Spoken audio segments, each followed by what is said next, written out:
This news is co-sponsored by Pramod Jewellers and Gift Center, पारधीनगर, MIDC, Hingna road, Nagpur.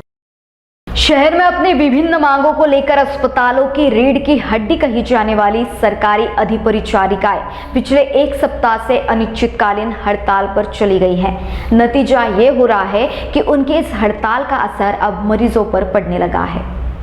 अत्यावश्यक operation को छोड़कर बाकी सभी ऑपरेशन को टाल दिया गया है। अधिपरिचारिकाओं का यह आंदोलन पूरे महाराष्ट्र में चल रहा है।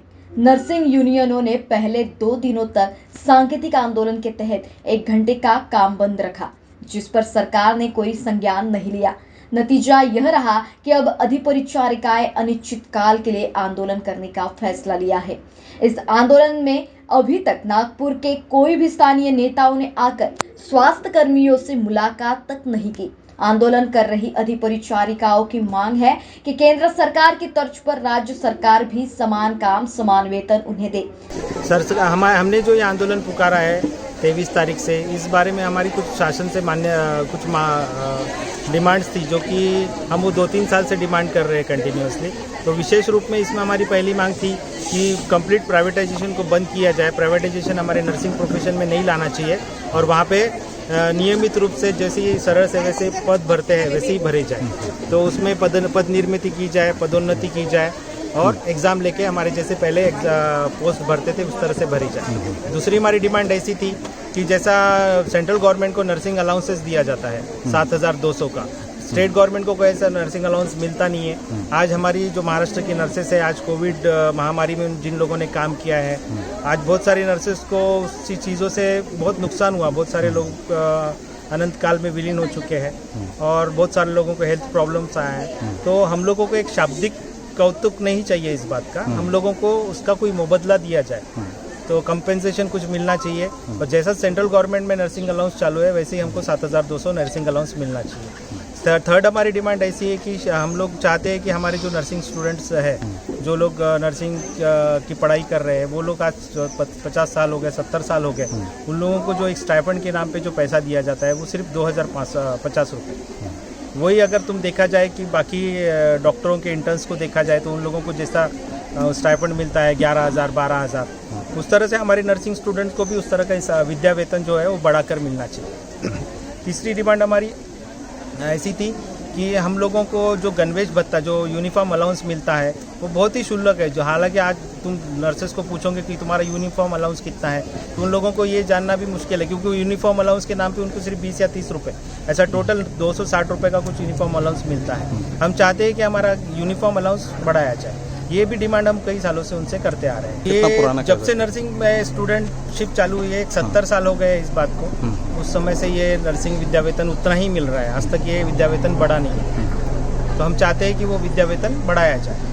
देखिए, प्राइवेटाइजेशन में जो लोग हम लेंगे तो उसमें जो भी उनको सैलरी मिलेगी वो तो गवर्नमेंट जैसे नहीं मिलेगी, तो उनका ऑटोमेटिकली जो काम करने का इच्छा है वो तो उतना रहेगा नहीं। दूसरी बात, अकाउंटेबिलिटी जो काम की आना चाहिए, जैसे हम क्लिनिकल एरिया में काम करते हैं, हम कोई मशीन से नहीं जूझ रहे, हम किसी इंसान के साथ जूझ रहे। तो ऐसे टाइम पे अगर वो पर्सन अगर सैलरी से खुश नहीं है तो ना अपना काम दे पाएगा, ना अकाउंटेबल होगा, और अगर ड्यूटी पे वो नहीं आता है तो उस पर कुछ एक्शन नहीं होगी, वो छोड़ देगा जब भी उसको छोड़ना रहेगा। तो जो दूसरा पर्सन है जो परमानेंट में उसके साथ काम में कर रहा है वो अफेक्ट होगा, उस पर वर्कलोड बढ़ेगा। तो ये प्राइवेटाइजेशन किसी भी तरीके से ये हम हेल्थ सेक्टर में हम उसको बोल सकते हैं कि कोई भी प्रभावी नहीं है, सिर्फ एक पैसे बनाने का जरिया है ऊपर वालों के लिए। सरकार को मानना ही पड़ेगा सर। देखिए, अगर सरकार सच में संवेदनशील है अपने लोगों के लिए, क्योंकि आज नहीं तो कल चुनाव आएंगे, लोग भी देख रहे हैं कितने गरीब लोगों के लिए नुकसान होता रहा है। हम लोगों को भी कोई अच्छा नहीं लग रहा है। जैसे NICU जैसे वहाँ पे जो बच्चे हैं जो 7 दिन के 8 दिन के हैं, जिनको दूध तक हमको ही पिलाना है नर्सेस को, वो बच्चे अफेक्ट हो रहे हैं। उसके बारे में सरकार नहीं सोच रही है। सरकार ने सोचना चाहिए। वो तो सोच रही है कि नहीं, अगर गवर्नमेंट में नहीं आ रहा पेशेंट तो प्राइवेट में चला जाएगा, केयर तो मिल जाएगी। बट ऐसे लोगों का क्या जो बहुत ही गरीब है, उनके लिए क्यों नहीं सोचा जा रहा है? हमारी कोई इच्छा नहीं है, बट हम पे ये मजबूरी आ गई है कि हमको बाहर निकलना पड़ रहा है, क्योंकि 2 साल से गवर्नमेंट सिर्फ हमको लॉलीपॉप दे के बंद कर रहा है। हाँ, अनिश्चितकालीन हमारी हड़ताल जारी रहेगी जब तक हमारी मांगे पूरी नहीं होती। साथ ही स्वास्थ्य जैसी अहम सेवा के लिए ठेके पर अधिपरिचारिकाएं ना रखी जाए। इस आंदोलन का असर अस्पतालों में भर्ती मरीजों पर पड़ने लगा है।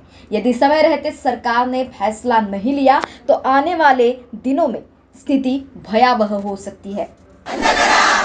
समान काम, समान काम, समान काम, एक मिशन, एक मिशन, एक मिशन। खाजगीकरण बंद करा, बंद करा, खाजगीकरण, नर्सों खाजगीकरण, समान काम, नर्सिंग अलाउंस, नर्सिंग अलाउंस, गणवेश भत्ता, आपले हक, खाजगीकरण, खाजगीकरण, एकच मिशन, एकच मिशन, समान काम, समान काम। महाराष्ट्र टीवी 24 के लिए के देव, नागपुर। खेल कूद के दौरान और व्यायाम के दौरान लगने वाली चोटों के इलाज के लिए स्पोर्ट्स मेडिसिन और आर्थ्रोस्कोपिस्ट उपलब्ध हैं। ऑर्थोबेस्ट क्लिनिक में 16 ऑर्थोपेडिक सुपर स्पेशलिस्ट शामिल हैं। ये सभी एक ही छत के नीचे उपलब्ध होंगे। ऑर्थोबेस्ट आयुष्मान अस्पताल विंग, पहली मंजिल, श्रीवर्धन कॉम्प्लेक्स, रामदासपेट में स्थित है।